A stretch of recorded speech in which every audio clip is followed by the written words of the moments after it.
आपने मल्हार राग का नाम तो सुना ही होगा। इस मल्हार राग को अगर बखूबी से गाया जाए तो बिन मौसम भी बरसात बुलाई जा सकती है। ताना रीरी बहनें भारत के कुछ खास कलाकारों में से एक थी जिन्हें राग मल्हार में महारत थी। ताना रीरी बहनों की इसी कला की वजह से तानसेन इनको सुनने के लिए दिल्ली से गुजरात तक भटकता हुआ आया था। चलिए आज विस्तार से जानते हैं इन कलाप्रेमी बहनों की कहानी। मशहूर भक्त कवि नरसिंह मेहता के वंशज हैं ताना रीरी। पहले तो जिनको नहीं पता है कि नरसिंह मेहता कौन है, उनको बता दूं कि नरसिंह मेहता गुजरात के मशहूर कवि तथा भगवान कृष्ण के परम भक्त थे। महात्मा गांधी के प्रिय भजन वैष्णव जन तो एनेरे कहिए नरसिंह मेहता का लिखा हुआ भजन है। नरसिंह मेहता की बेटी का नाम कुंवरबाई और कुंवारबाई की बेटी का नाम शर्मिष्ठा। ताना तथा रीरी दोनों जुड़वा बहनें इसी शर्मिष्ठा की बेटियां थीं। ताना रीरी ऐसे महान कलाप्रेमी परिवार की वंशज थी। ताना रीरी का परिवार गुजरात के वडनगर में रहता था। उस समय गुजरात दिल्ली सल्तनत में था। क्यों तानसेन निकले ताना रीरी की खोज में। शायद ही कोई ऐसा होगा जो मशहूर गायक तानसेन को न जानता हो। तानसेन बादशाह अकबर के नौरत्नों में से एक थे। तानसेन राग दीपक के जानकार थे। इस राग को गाने पर दीपक अपने आप ही प्रज्वलित हो जाता है। इस राग को गाने में शरीर की बहुत सी ऊर्जा का उपयोग हो जाता है। इसीलिए अगर इस राग को गाने के बाद जब तक बारिश में नहाया ना जाए तब तक शरीर भयंकर गर्मी से तप्त रहता है। तानसेन अकबर के प्रिय रत्नों में से एक थे। इसीलिए दरबार में तानसेन से ईर्ष्या करने वालों की भी कमी नहीं थी।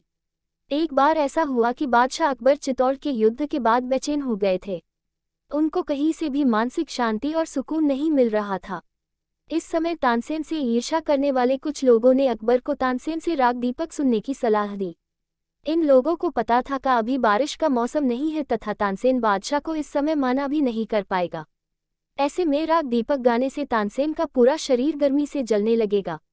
बादशाह ने इन लोगों की बातों में आकर तानसेन को राग दीपक गाने के लिए कहा। तानसेन ने बड़ी विनम्रता सीना करने की कोशिश की लेकिन उसकी एक न चली। आखिरकार तानसेन को अकबर को खुश करने के लिए राग दीपक गाना ही पड़ा। इसके बाद तानसेन का पूरा शरीर अग्नि से जाने पूरा शरीर जल रहा हो ऐसी पीड़ा देने लगा। अकबर को भी अब अपनी भूल का पता चल गया लेकिन अब देर हो चुकी थी। शरीर की इस जलन से बचने का एक ही उपाय था, बारिश। और इस बिन बारिश के मौसम में बारिश वही करवा सकता है जिसे राग मल्हार आता हो। भले ही तानसेन इतना बड़ा गायक हो लेकिन राग मल्हार में तो वो भी कच्चा था। तानसेन ने अब मन बना लिया कि वे अब पूरे भारत का भ्रमण करेंगे और ऐसे कलाकार को ढूंढेंगे जो इनके लिए राग मल्हार गा सके। ताना रीरी ने तानसेन के लिए गाया राग मल्हार। मल्हार राग गा सके ऐसे कलाकार को ढूंढते ढूंढते आखिर तानसेन आ पहुंचे गुजरात के वडनगर में। इस तरफ पूरे देश में भी ये बात फैल चुकी थी कि तानसेन किसी अच्छे कलाकार की खोज में निकले हैं। ताना रीरी भी इस बात से अवगत थे। ताना रीरी के पिता तानसेन को मिलने उनके स्थान पर गए और उनसे अच्छे गायक की खोज के बारे में पूछा।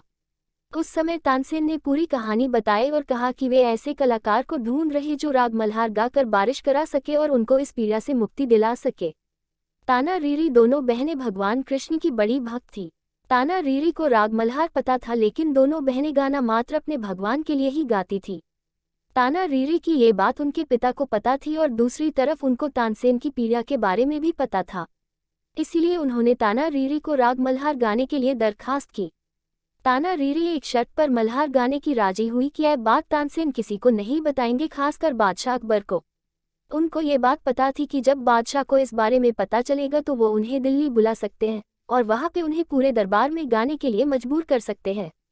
भगवान के अलावा किसी और के सामने गाना ताना रीरी को मंजूर नहीं था। आखिरकार पिता की बात मानकर दोनों बहनों ने पूरे मन से तानसेन के लिए राग मल्हार गाया। राग मल्हार की वजह से जोरों की बारिश हुई और तानसेन को अपनी पीड़ा से मुक्ति मिली। ताना रीरी के घरवालों ने तानसेन से वचन लिया कि वे ताना रीरी के बारे में दिल्ली में किसी को नहीं बताएंगे। ताना रीरी के लिए अकबर ने भेजी फौज। तानसेन स्वस्थ होकर दिल्ली पहुंचा। बादशाह अकबर तानसेन को देखकर बहुत ही प्रसन्न हुए और उनका इलाज कैसे हुआ इसके बारे में पूछा। तानसेन ने पूरी बात बताई लेकिन ताना रीरी का नाम नहीं बताया। दूसरी तरफ अकबर ऐसे खास कलाकारों को अपने दरबार में शामिल करना चाहते थे। इसीलिए उसने तानसेन को कहा कि अगर नाम नहीं बताया तो उसे फांसी पे चढ़ा दिया जाएगा।